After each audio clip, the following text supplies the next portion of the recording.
90% of the content I see out there today, maybe even higher than that, has no personality, no personal connection whatsoever. It's just corporate, it's bland, and maybe even worse, it's being created by AI, which is never going to have your personality in it. And so I started just serving the community and teaching in a different way. And what happened was the traffic to my website tripled. People started telling me, this is the best advice. This is exactly what we needed to hear.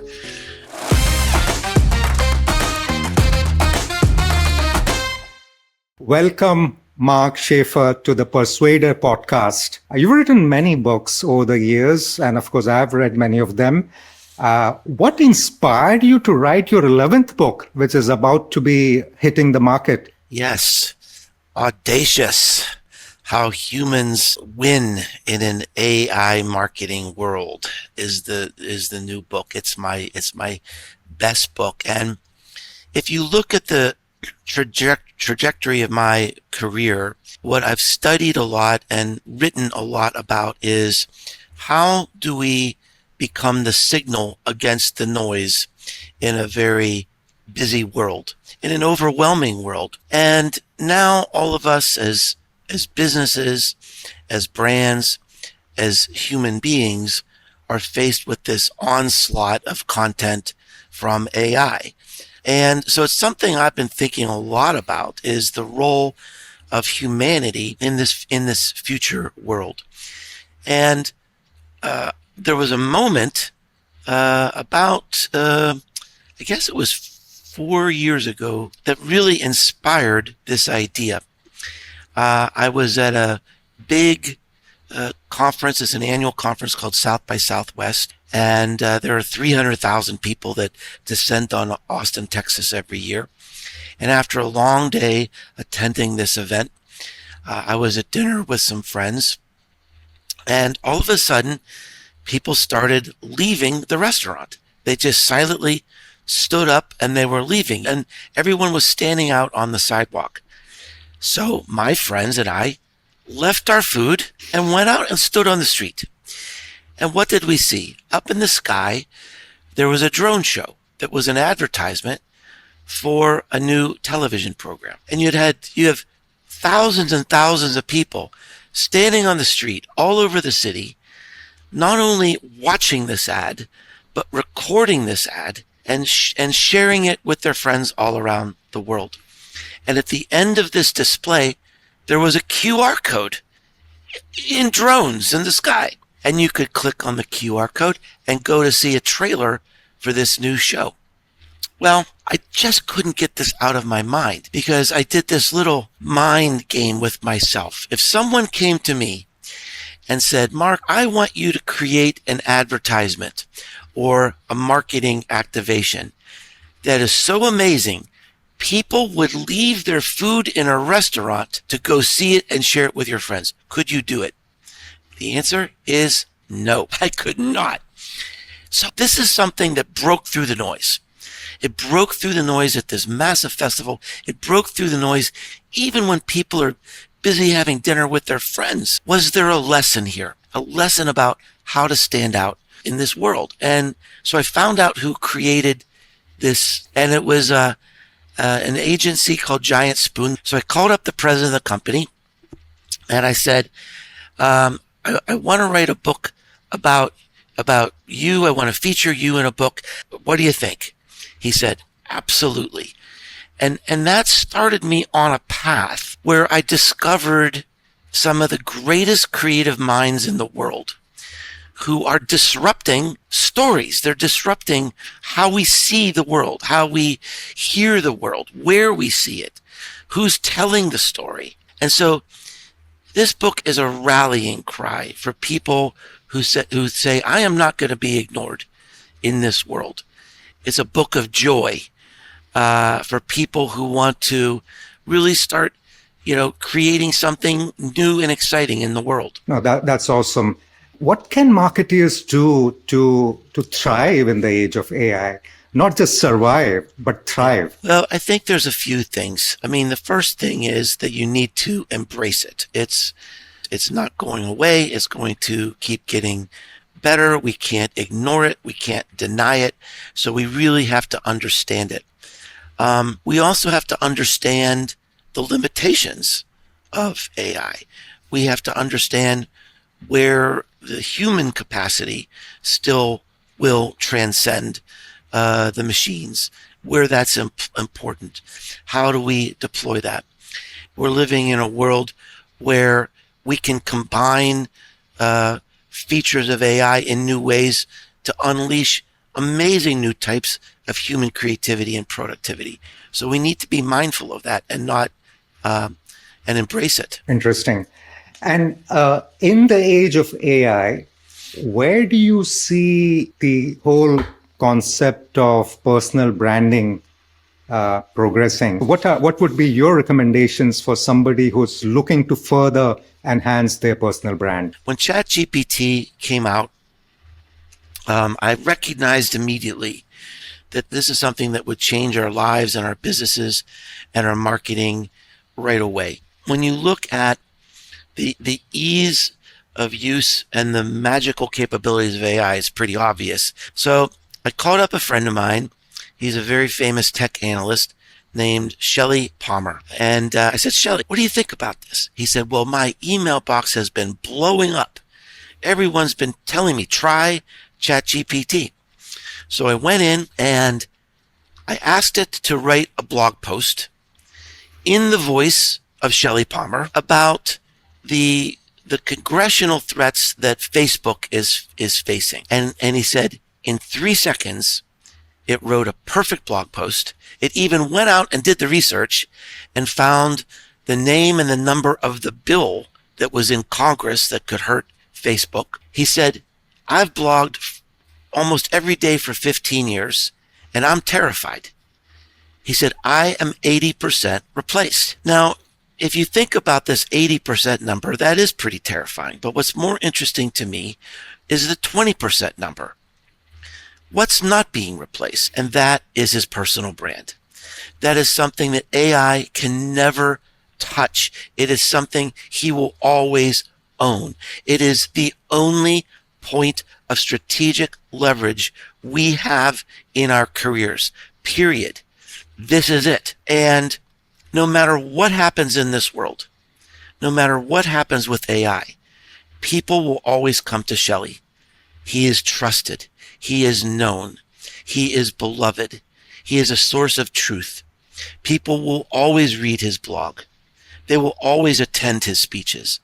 They will always seek his advice and counsel because he's known, because of his personal brand. And that's why it's so important that every business professional should be working on this. Great. I think that's very insightful. What changes are you seeing in relation to how people are using social media, tools like LinkedIn, etc., in relation to amplifying their personal brands? Do you see any specific changes after AI coming in? I think the biggest change that's happening with social media is that people are leaving social media in many cases to join communities. And so an example would be joining a community on Discord. I mean, here's a number that is profound. There was research done by Edison Research that showed in 2023, the number of people aged, I think it was 12 to 32, who were on Discord, it was like 24%. I mean, that's a big number. That's a surprising number. When they did the research in 2024, that number was 46%. I have never seen any communication channel grow that rapidly. And the reason is clear. You know, when you're in a community, you're with like-minded people who share a certain values, a certain worldview. Hopefully the community is, you can trust it. It's nurturing. You don't have to worry about being bullied. And so the toxicity of social media, the pressure to perform on social media, it's killing it. And certainly, the tone of social media, the honesty in social media is really being overrun by a toxic culture, and who wants to be part of that. So the biggest change in social media is the way that people are leaving it and sort of burying themselves in these places that are safe. Massive trend. And of course, the other big trend, we'll have to see how it plays out, is the future of TikTok. That's up in the air right now. How do you see a potential TikTok free future in US, and do you have any recommendations for marketers based in US or focused on the US market? Well, I think the way that social media has evolved is that in some ways it's fractured along the line of demographics. So the most active group on Facebook is 55 plus. Then you've got YouTube and Instagram, which is pretty much cuts across all generations. Snapchat has kind of settled out for millennials. That's their place to connect and message each other. And then, Gen Z, that's TikTok is their place. It's their culture. It's their language. And now we've got Gen Alpha coming up behind Gen Z, and they're going to look up at their big brothers and sisters and say, no, TikTok isn't for us. We're going to find our own place. So, I mean, the latest information I'm reading is that not only is TikTok going to go away in the US, it may go away, period. And I think a lot of that is going to be determined by influencers. The primary reason young people go onto social media every day is to follow their favorite influencers. The young people today have a parasocial relationship with influencers. And so their influence is very, very powerful, not just from a marketing perspective, but from a sociological and psychological and anthropological perspective. And so I think we'll see some coalition of TikTok influencers start to migrate to a new platform. And then that's probably what will replace TikTok. Very interesting. Interesting times ahead, certainly. Mm-hmm. So what do you think in terms of marketers? What can they do to develop their storytelling abilities? Or in your terminology, what's the secret of audacious storytelling? Yes, we're basically in a pandemic of dull. There was this research that's featured in my book that shows that approximately 2/3 of the marketing and advertising in B2C and B2B is just ignorable. There's literally zero emotional connection or even awareness of this ad. And the people that did this research were so astounded that we've been spending so much money on boring marketing that they thought, what is the most boring thing we can think of? And what they came up with was a cow eating grass. So they created a video of a cow eating grass and they put it in the same system, research system, and they found that the video of a cow eating grass performed as well as advertising and marketing in B2B and B2C. So we sort of have this global infrastructure that rewards boring. And one reason is, boring is easy to get approved by the legal department. There's just an idea of, look, I don't want to stir things up. I don't want things to change. And so I'm just going to do things like we've always done them. And if that's your attitude, you're going to be replaced because AI can do that. And then I think there's a fear. There's a fear of making a mistake. Oh my gosh, we have to watch everything we do and everything we say, or what's going to happen to us. So there, there, there does have to be a certain amount of personal courage and organizational courage to break through.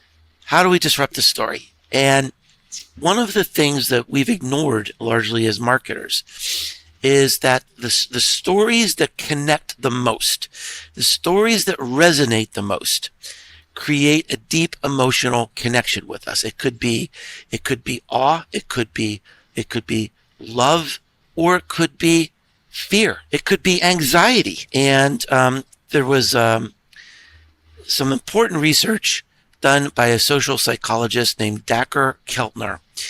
And he showed that, yes, awe might come from going to the Grand Canyon or holding a newborn baby or listening to Beethoven's Ninth Symphony. But he also talked about something that is deeply applicable to our work today. And it's this idea called collective effervescence. Collective effervescence is an emotional contagion of awe when you bring people together in a meaningful way. So think about this. Let's say you go to you attend a musical concert, and it may be your favorite jazz artist or your favorite violinist, and it's very pleasant and you have a nice time, and then you go home.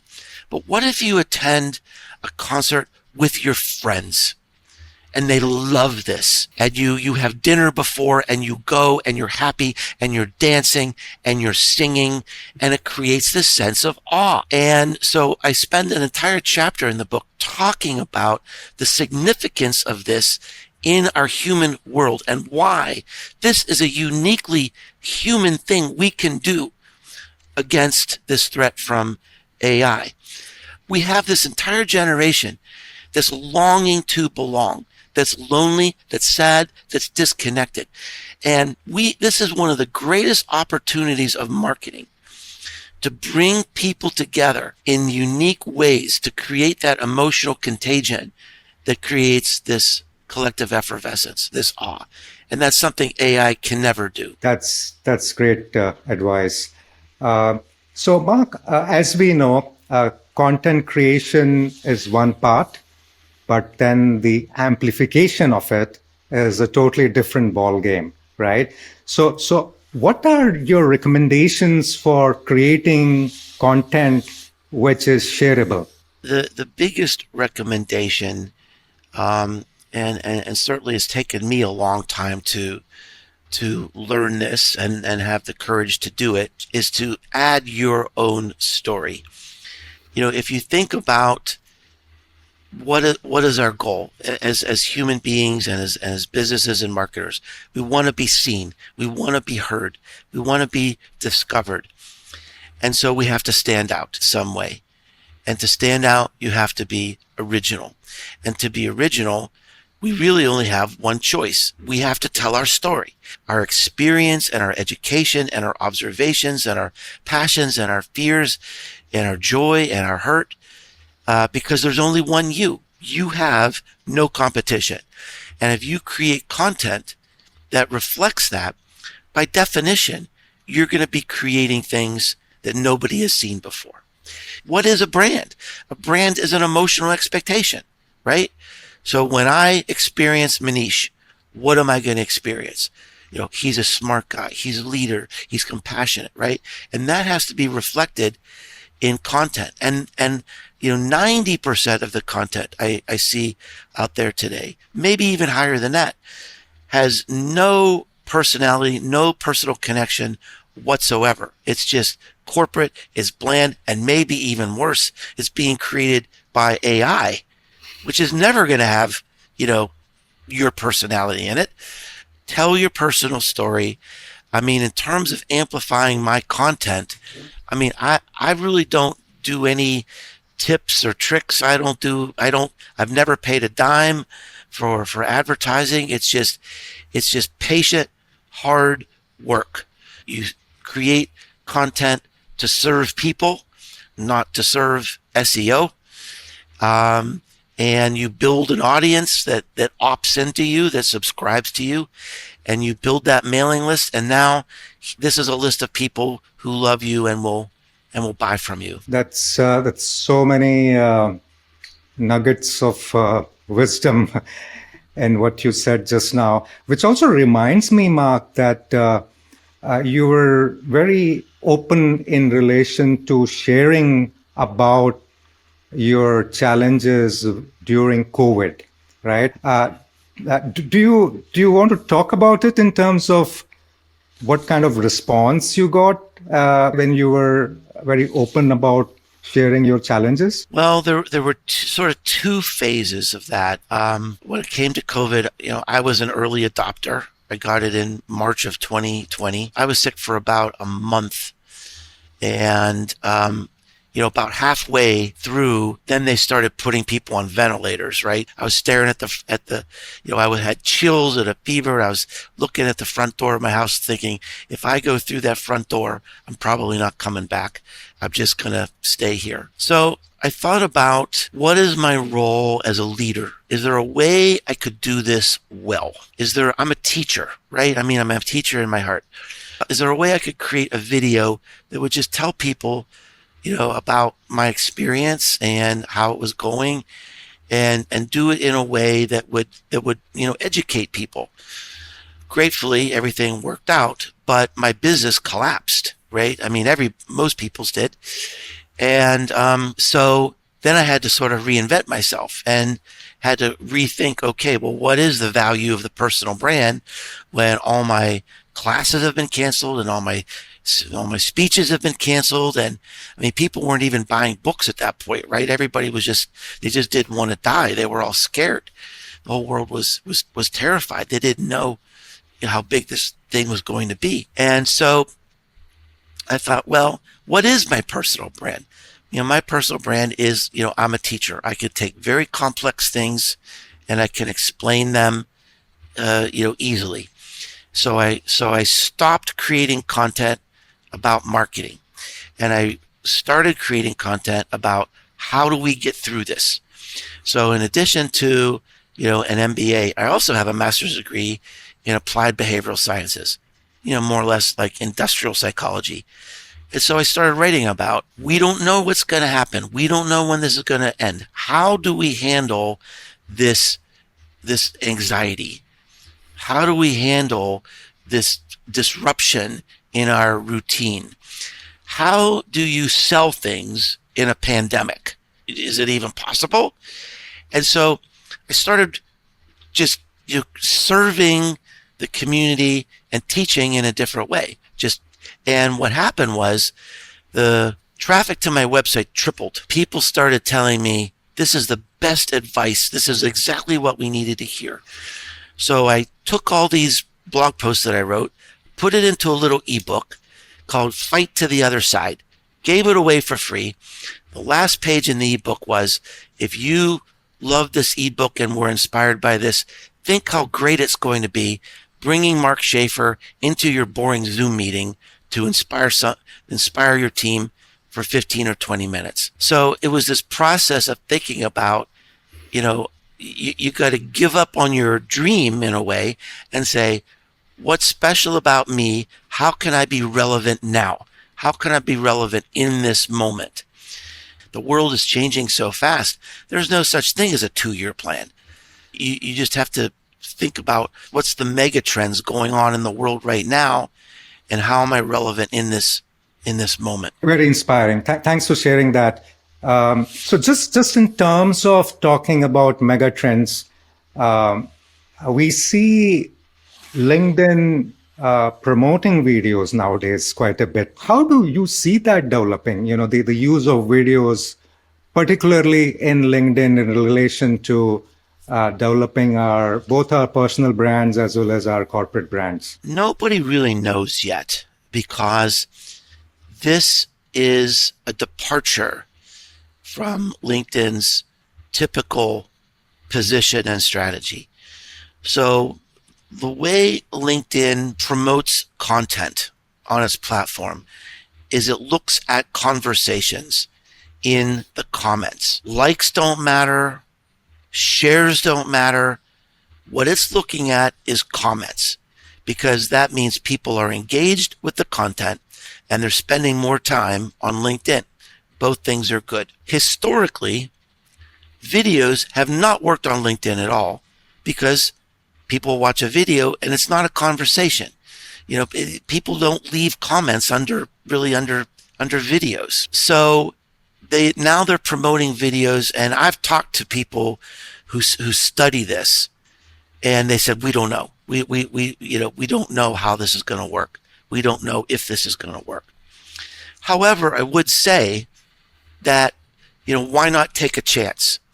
If you're trying to stand out in with your personal brand, one of the ways to do that is not just what you say or how you say it, but where you say it.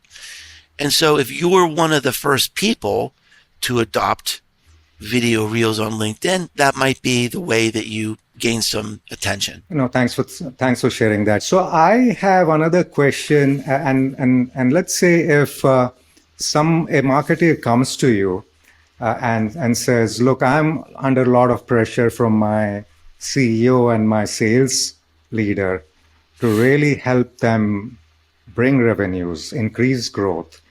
What would be your advice to a marketer? What would be your recommendation in terms of what marketers could be doing in the new year to really help their organizations accelerate growth and drive revenues? Well, that's a really great question. First of all marketing, your goal is to do one thing: create customers. So if you're getting into marketing because you love creating videos on TikTok, is it creating customers? I mean, your job is not to create content, it's to create customers. So we've got to back up here a minute. And if your boss is saying, we need more revenue, we need more customers, they're absolutely right. That's your job. Now, most small businesses, and certainly startups, they've got issues with cash flow and they need customers right away. So the emphasis should be on performance marketing. It should be on, advertising. It should be on SEO. It should be on strategies that can bring you, traffic and conversions as soon as possible. Then as the business starts to grow and the brand name starts to grow, then it sort of shifts to brand marketing. And brand marketing separates you from the competitors. The hope is that if you have meaning, if you have some emotional connection to your customers, then you're going to have to do less advertising. You're going to have to have less deals. You're going to have, less coupons, because people know you and they trust you and they love you. And so that's the strategy that assures future growth, that starts to drive you apart from the competitors so that you can dominate a market. A lot of it depends on the maturity of the business, the financial needs of the business, whether you connect to performance marketing or brand marketing. And the tension is, I think, that the many business leaders, especially, entrepreneurs, they don't really understand marketing. They think it's a DIY thing, we'll do it later. And marketing has to be baked into your product from the beginning. So, and then, on the marketer side, a lot of people might think, oh, I want to get into marketing, because it's creative. Marketing, it's research. Marketing is data. Marketing is planning and strategy. Eventually you get to creative. And so those are I think, the two tensions in the world, is that young, inexperienced marketers, have a misaligned view of it should all be all brand marketing. Many companies think it should be all performance marketing. And it's the companies that understand how they blend together that are going to win in the long term. Great advice. Thanks a lot. So before we let you go, what would be your advice to your future readers of your new book? First of all, buy it. I hope if people know me and they read my blog and they've read any of my books before, they know that I put everything I have into my work.